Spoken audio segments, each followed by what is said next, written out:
On the site of a former open cast mine, our Low Hauxley Reserve provides a wide range of habitats and homes to a staggering diversity of wildlife here on the historic coast of Northumberland. A popular destination for the local community, as well as the rich variety of wildlife, Low Hauxley is a success, a well-established reserve.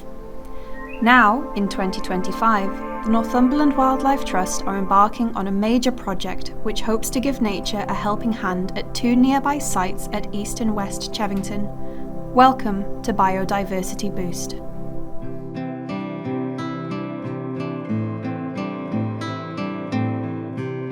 I'm Helen Walsh and I'm a project officer on the Biodiversity Boost project. I help to make sure that we meet all of our targets for our funders. I'm involved in getting the money from the funders and making sure that we do all of the engagement with volunteers and members of the public.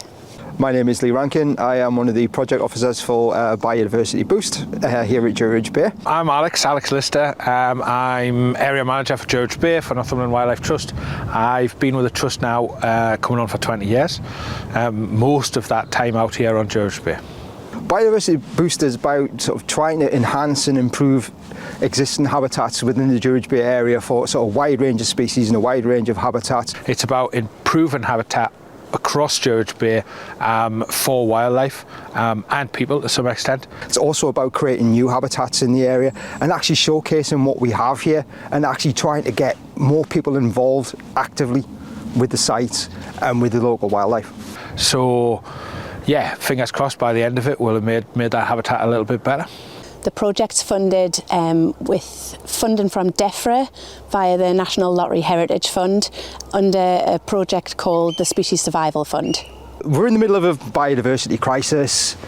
There's a lot of factors that mean that we're losing habitats, things like agricultural methods. A lot of Druridge Bay was open cast coal mines, so that's strip mining for coal. Industrial developments, residential developments and things like that. So it's all reclaimed land. So vital habitats like wetlands, like reedbeds and woodland need that little bit of boost to continue in the areas where they could just be a little bit better. So to return that to something valuable to wildlife that the community can enjoy using as well is an important thing. Every week we have a team of volunteers out on one of our sites doing practical conservation work or monitoring. We're actually sort of working together with local schools, local community groups. But we're hoping to increase the number of people who get involved, so we're putting on some public events. We're trying to get people out onto the sites to visit them, to see what's actually there, and then sort of trying to bring them in. We've got a few guided walks on our West Chevington site. Whether it's a guided walk, whether it's actually a survey day when they can actually get involved and do something for us. It's trying to promote citizen science and things like that. So we're using all sorts of methods to try and get as many people engaged as we possibly can.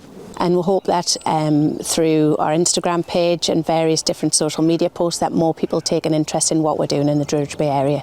Part of the project, or a big part of the project, is actually sort of monitoring what we already have and what we've done and what the changes are making. So it's things like sort of vegetation surveys, pollinator surveys, going out and counting butterflies, bees, things like that, doing bird surveys. So we always have an idea of how the habitats are responding to what we're doing. So that's quite a large part of the project.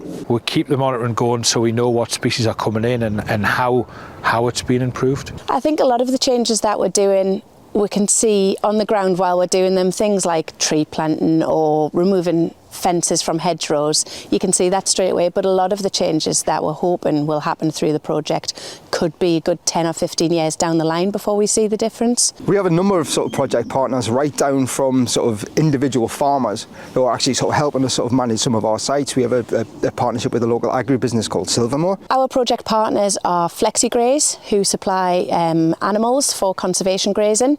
We also have sort of partners like Northumberland Zoo, and obviously the work we're doing with sort of Collinwood School, sort of doing sort of a lot of the media stuff and things like that. We're doing some fantastic work with Collinwood Media College, who are preparing our project videos, but also we're hoping to get some of their students involved in some of the activities that are happening as part of the project. So we have all sorts of different partners.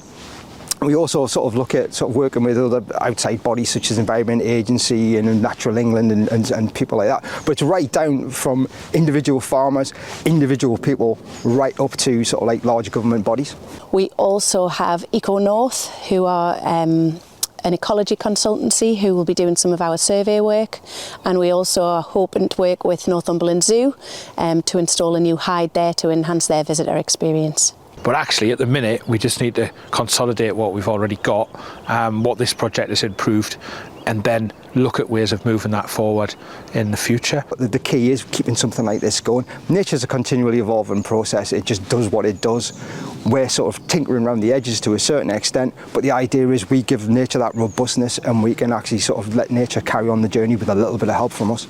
Hopefully the work that we're doing as part of the Biodiversity Boost project will enable the habitats to continue to thrive across the Druridge Bay area and allow people to see the work that's going on to conserve these habitats and improve biodiversity.